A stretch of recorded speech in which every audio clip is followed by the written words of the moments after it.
परमेश्वर के पाक नाम की तारीफ हो कि हम लगातार मन के बारे में खुदा के पाक कलाम में से समझ रहे हैं। तो जैसे बीते शनिवार हमने इस बात को समझा कि जब एक मन नया हो जाता है तो उसके परिणाम क्या होते हैं, उस जीवन में क्या तब्दीली होती है, उस जीवन में क्या अंतर होता है जब मन नया हो जाता है। और भी कुछ बातों के ऊपर आगे भी विचार करेंगे। तो जब मन जो है वो नया हो जाता है, परिणामों के बारे में, उस बदलाव के बारे में जो हम समझ रहे हैं, फिर हम पवित्रता में होते हैं। जैसा अफसियाँ 4 बाब उसकी 23-24 आयत में लिखा है, पढ़ेंगे। एक मन के नए हो जाने के बाद ही जीवन पवित्रता में व्यतीत होता है, जीवन पवित्रता में होता है। पढ़ेंगे। ਅਤੇ ਆਪਣੇ ਮਨ ਦੇ ਸੁਭਾਅ ਵਿੱਚ ਨਵੇਂ ਬਣੋ ਅਤੇ ਨਵੀਂ ਇਨਸਾਨੀਅਤ ਨੂੰ ਪਹਿਨ ਲਓ, ਜਿਹੜੀ ਪਰਮੇਸ਼ਵਰ ਦੇ ਅਨੁਸਾਰ ਸੱਚਾਈ ਦੇ ਧਰਮ ਅਤੇ ਪਵਿੱਤਰਤਾਈ ਵਿੱਚ ਉਤਪਤ ਹੋਈ। हाँ जी, अब सिंगाचार दी 23-24 है। और अपने मन के आत्मिक स्वभाव में नए बनते जाओ।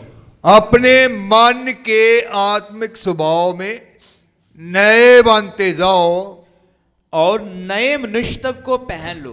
नई इंसानियत को, नए मनुष्यत्व को पहन लो, जो परमेश्वर के अनुरूप सत्य की धार्मिकता, जो परमेश्वर के अनुरूप सत्य की धार्मिकता और पवित्रता में सृजा गया है। जो सत्य की धार्मिकता और पवित्रता में सिरजा गया है। इसका मतलब है कि जब मन नया हो जाता है उसके बाद ही हम पवित्र जीवन व्यतीत करते हैं, क्योंकि वो जो नई इंसानियत जिसको हमने पहनना है। पंजाबी में एक बार फिर पढ़ेंगे। ਅਤੇ ਆਪਣੇ ਮਨ ਦੇ ਸੁਭਾਅ ਵਿੱਚ ਨਵੇਂ ਬਣੋ ਅਤੇ ਨਵੀਂ ਇਨਸਾਨੀਅਤ ਨੂੰ ਪਹਿਨ ਲਓ, ਜਿਹੜੀ ਪਰਮੇਸ਼ਵਰ ਦੇ ਅਨੁਸਾਰ ਸੱਚਾਈ ਦੇ ਧਰਮ ਅਤੇ ਪਵਿੱਤਰਤਾਈ ਵਿੱਚ ਉਤਪਤ ਹੋਈ। नई इंसानियत कैसे उत्पन्न हुई? सच्चाई दे धर्म अति सच्चाई के धर्म, उस सच्चाई की धार्मिकता और पवित्रताई में उत्पन्न हुई थी। तो इसका मतलब है कि वो इंसानियत जब मन नया हो जाता है, फिर वो नई इंसानियत हमारे जीवन में जब आ जाती है, जब नई इंसानियत को पहन लेते हैं, तो फिर हमारा जीवन पवित्रता में व्यतीत होता है। फिर उसके बाद जो मन नए हो जाते हैं वो किसी भी दबाव के बीच, डर के बीच, हताशा के बीच, निराशा के बीच नहीं होते, क्योंकि लिखा गया यूहन्ना की इंजील 8 बाब उसकी 31-32 आए।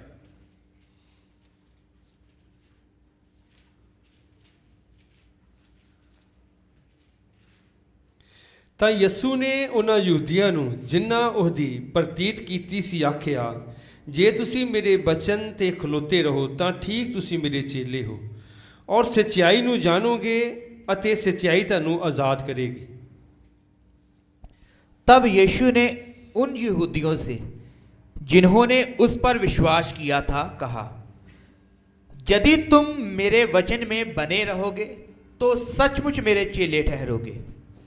तुम सत्य को जानोगे और सत्य तुम्हें स्वतंत्र करेगा। तो वो लोग जिनके मन नए हो जाते हैं, इस बात को समझ जाते हैं, इस बात को जान जाते हैं, वो केवल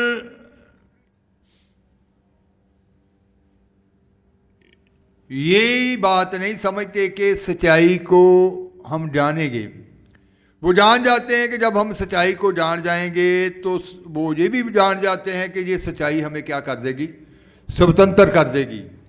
और फिर वो अपने जीवन को वचन के अनुसार ही डालेंगे, वचन के ऊपर खड़े रहना सीख जाएंगे कि हम वचन पे खड़े रहेंगे और ये सच्चाई जिसको हमने जाना है ये हमें सब प्रकार के डर से, सब प्रकार के दबाव से, निराशा से, हताशा से स्वतंत्र करेगी। फिर इन बातों के बीच में वो नहीं होते, वो आज़ाद हो जाते हैं। वो जान जाते हैं कि सच्चाई जिसको हमने जाना है वो हमें इन सारी बातों से क्या कर देगी, स्वतंत्र कर देगी, आज़ाद कर देगी। इन बातों का कोई भी प्रभाव हमारे जीवन में नहीं होगा। फिर नया मन जो हो जाते हैं उनके बारे में लिखा गया कि वो बुद्धिमान होते हैं और अनुशासन में होते हैं, डिसिप्लिन में होते हैं।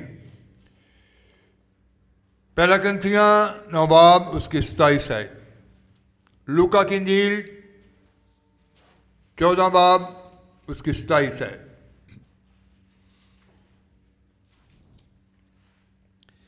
ਸਗੋਂ ਆਪਣੇ ਸਰੀਰ ਨੂੰ ਮਾਰਦਾ ਕੁੱਟਦਾ ਅਤੇ ਉਹਨੂੰ ਆਪਣੇ ਵੱਸ ਵਿੱਚ ਲਿਆਉਂਦਾ ਹਾਂ, ਭਾਈ ਇਉਂ ਨਾ ਹੋਵੇ ਜੋ ਕਿਤੇ ਮੈਂ ਹੋਰਨਾਂ ਨੂੰ ਉਪਦੇਸ਼ ਕਰਕੇ ਆਪ ਅਪਰਵਾਨ ਹੋ ਜਾਵਾਂ।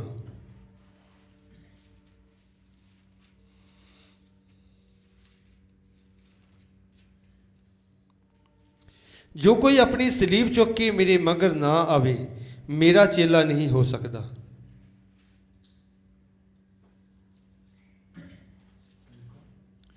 पहला कुरिन्थियों 9 बाब उसकी 27 है, लूका 14 बाब उसकी 27 है। परंतु मैं अपनी देह को मारता कूटता, परंतु मैं अपनी देह को मारता कूटता और वश में लाता हूँ, वश में लाता हूँ। ऐसा ना हो कि औरों को प्रचार करके, ऐसा ना हो कि औरों को प्रचार करके मैं आप ही किसी रीति से निकम्मा ठहरूं, मैं आप ही किसी रीति से निकम्मा ठहरूं। इसका मतलब है कि उन्होंने वो बुद्धिमानी से चलते हैं और अनुशासन के बीच में चलते हैं, वो बड़े डिसिप्लिन के बीच में होते हैं। इसीलिए पौलुस कह रहा है कि वो अपनी देही को मारता कूटता और वश में लाता है। मान लीजिए कि ठान लिया कि मैं डेली 1 घंटा दुआ करूँगा या 2 घंटे दुआ करूँगा तो वो करेंगे। मान लीजिए उन्होंने ठान लिया कि आज मैं रोज़ा रखूँगा तो वो करेंगे।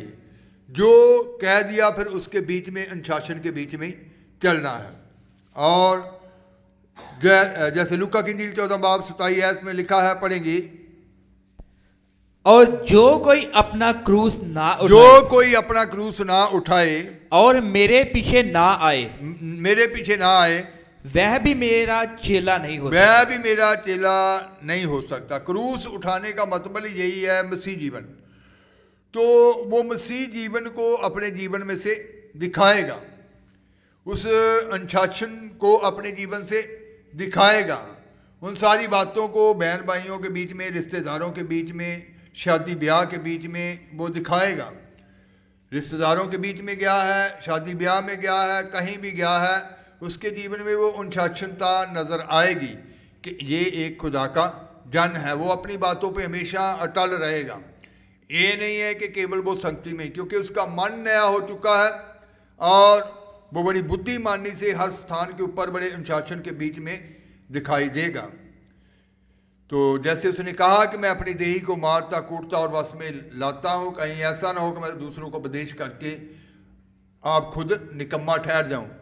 तो इसका मतलब है कि जो खुदा के लिए ठान लिया, जो खुदा के लिए बोल दिया, जहाँ जो खुदा की बातें हैं हमेशा उसके बीच में पाया जाना, अनुशासन में नज़र आएगा। फिर जिनके मन नए हो जाते हैं उनके जीवन में से एक बात हमेशा नज़र आती है कि उनके जीवन में से आप स्वार्थीपन जाता रहता है। वो हमेशा दूसरों के लिए आशीष होते हैं। वो फिर ये नहीं कभी सोचेंगे कि मुझे क्या मिलेगा, क्या हासिल होगा, बल्कि वो ये हमेशा उनकी सोच लगी रहेगी कि मैं दूसरों को क्या दे सकता हूँ, मैं दूसरों के लिए कैसे बरकत बन सकता हूँ। वो जहाँ भी कहीं जाएंगे दूसरों के लिए बरकत बनेंगे, दूसरों के लिए आशीष होंगे। उनके अंदर से ये बात कभी नहीं आएगी कि मुझे इस बात का क्या लाभ होगा, बल्कि वो बात उनके दिमाग में होगी कि मैं दूसरों के लिए कैसे तरक्की बढ़ सकता हूँ, दूसरों के लिए लाभ कैसे बढ़ सकता हूँ। नीति वचन 11 बाब उसकी 24-25 है।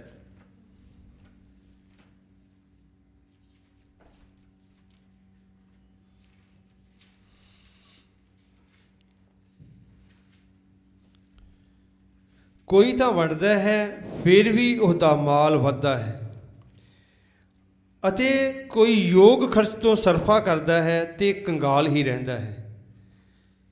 ਸਖੀ ਜਨ ਮੋਟਾ ਹੋ ਜਾਵੇਗਾ ਤੇ ਜੋ ਸਿੰਜਦਾ ਹੈ ਉਹ ਆਪ ਵੀ ਸਿੰਜਿਆ ਜਾਵੇਗਾ। ऐसे हैं जो इस आयत को उर्दू में भी पढ़ेंगे। हाँ जी पढ़ेंगे। ऐसे हैं जो शित्रा देते हैं तो भी उनकी बढ़ती ही होती है, और ऐसे भी हैं जो यथार्थ से काम देते हैं और इससे उनकी घटती ही होती है। उदार प्राणी हष्ट-पुष्ट हो जाता है, और जो दूसरों की खेती सींचता है उसकी भी सींची जाएगी।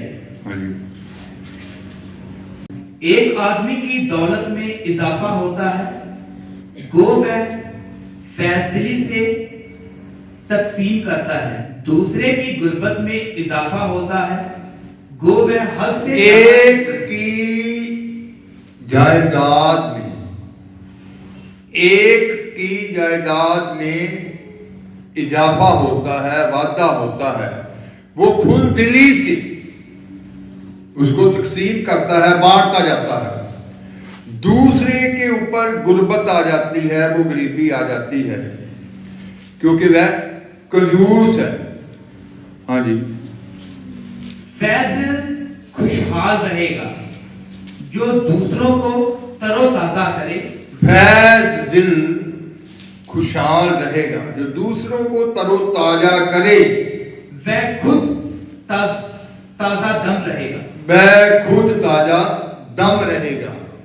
तो यही बात समझने की है कि जो दूसरों को आशीष करे, दूसरों को शांति में लेकर आए, जो दूसरों को तरोताजा करे, वो खुद ताजगी में पाया जाएगा।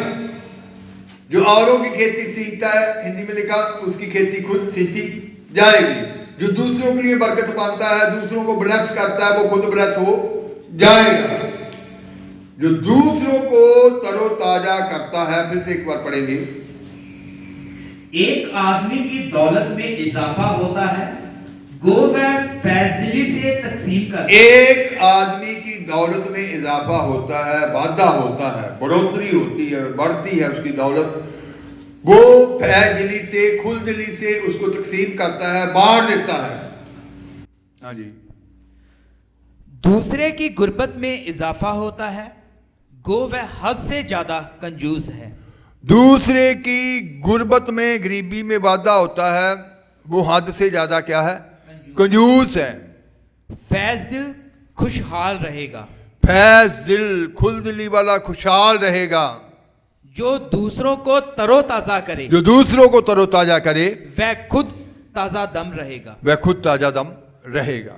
तो इसका मतलब है कि जो मन नए हो जाते हैं, उनके अंदर से आप स्वार्थीपन नहीं होता। वो अपने लाभ के लिए नहीं सोचेंगे, वो दूसरों के लाभ के लिए सोचेंगे कि कैसे मेरे द्वारा इनके जीवन में तरक्की आएगी, कैसे ये बढ़ेंगे, कैसे मेरे द्वारा ये आशीष पाएंगे, शांति पाएंगे। और वो दूसरों के लिए हमेशा आशीष बनने की, जहां भी जाएंगे दूसरों के लिए आशीष ही ठहरेंगे, दूसरों के लिए बरकत ही बनेंगे। तो इसका मतलब है कि एक मन हो जाता है जो है, वो ही बांटता है दिलेरी से, खुलदली से। वो शांति की बातों को बांटता है, शांति को बांटता है, हर उस बात को बांटता है जो उसके पास है, ताकि दूसरे बरकत पाएं, दूसरे शांति में हों। और कुछ कंजूस होते हैं, हद से ज़्यादा कंजूस होते हैं, तो फिर उनके बारे में लिखा गया है कि वो बढ़ोतरी में नहीं होते, वो गुर्बत में होते हैं। तो आप खुद तरोताजगी में वही रहते हैं जो दूसरों को हमेशा ताजगी में लेकर आते हैं, ताज़ा दम करते हैं। फिर मन नया हो जाने वालों के बारे में लिखा है, नीति वचन 8 बाब उसकी 12 आयत जब हम पढ़ते हैं कि उनके पास वो बुद्धि होती है, वो समझ होती है, वो ज्ञान होता है, वो प्रकाश होता है। हाँ जी, ਮੈਂ ਬੁੱਧ ਸਿਆਣਪ ਨਾਲ ਵਸਦੀ ਹਾਂ ਅਤੇ ਗਿਆਨ ਤੇ ਸੋਝੀ ਨੂੰ ਮੈਂ ਹੀ ਭਾਲ ਕੇ ਕੱਢਦੀ ਹਾਂ। मैं जो बुद्धि हूँ चतुराई में वास करती हूँ मैं जो बुद्धि हूँ चतुराई में वास करती हूँ और ज्ञान और विवेक को प्राप्त करती हूँ। ज्ञान और विवेक को प्राप्त करती हूँ, ज्ञान और उस समझ को, उस विवेक को प्राप्त करती हूँ। इसका मतलब है कि बुद्धि उनके जीवन में आ जाती है जो मन नया हो जाते हैं। फिर उनको समझ आती है कि कैसे बढ़ना है आगे, आत्मिक जीवन हो या लखपति हो, फिर उसको ये समझ होगी, बुद्धि होगी कि करोड़पति कैसे बनना है। सारी बुद्धि, सारी समझ उसके जीवन में कार्य करेगी कि कैसे आगे बढ़ना है, हर बात में कैसे आगे बढ़ना है। तो इसका मतलब है कि मन नया हो जाने के बाद वो बुद्धि उसके जीवन में कार्य करती है, उसको समझदार बनाती है, उसको प्रकाश में, उसको ज्ञान में। एक बार फिर पढ़ लेंगे, मैं जो बुद्धि हूँ चतुराई में वास करती हूँ और ज्ञान और विवेक को प्राप्त करती हूँ। मैं जो बुद्धि हूँ चतुराई में वास करती हूँ, ज्ञान और विवेक को प्राप्त करती हूँ। तो ज्ञान और विवेक उनको प्राप्त होता है, वो समझ की बातें उनके पास आती हैं, वो ज्ञान उनके पास आता है जो बड़ी बुद्धिमानी से चलते हैं। जैसे पहले बताया गया कि वो बुद्धिमान होते हैं, अनुशासन में होते हैं और अपने जीवन को अनुशासन में लेकर आते हैं। ये नहीं है कि दूसरों को उपदेश करके वो खुद निकम्मे ठहरे। तो इसका मतलब है कि हमारे जीवनों में से वो परिणाम नज़र आने चाहिए जब हमारा मन नया हो जाता है, हमारा जीवन बदला हुआ नज़र आना चाहिए, हमारा चाल चलन बदला हुआ नज़र आना चाहिए, हमारी बातें, हमारा स्वभाव, हमारे ख्याल बदले हुए नज़र आने चाहिए। वो परिणाम हमारे जीवनों से नया मन जब हो जाता है वो नज़र आना चाहिए, वो दूसरों को भी बदलाव नज़र आए। तो इसलिए सबको, जैसे रोमिया 8 बाब उसकी 6 आयत में लिखा है, पढ़ेंगे,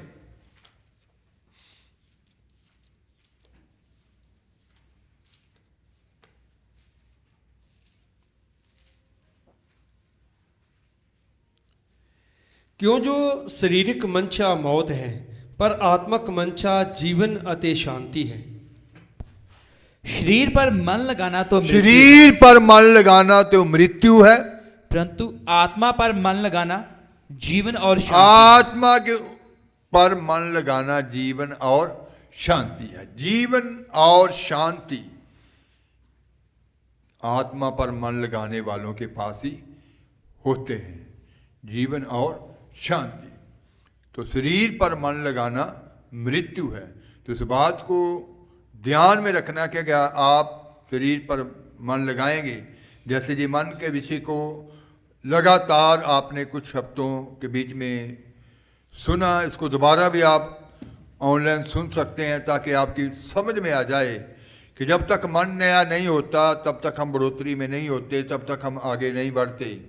तो कैसे मन नया होता है, ये सारी बातें आपने सुनी समझी। और एक नया मन जब हो जाता है तो क्या होता है, एक नया मन जब हो जाता है क्या तब्दीलियाँ होती हैं, नया मन जब हो जाता है क्या परिणाम होते हैं। तो ये सारी बातें आपने सुनी। तो अब शरीर पर मन नहीं लगाना, आत्मा पर मन लगाना है, वही आपके लिए जीवन और शांति है। आंखें बंद करेंगे, दुआ किया।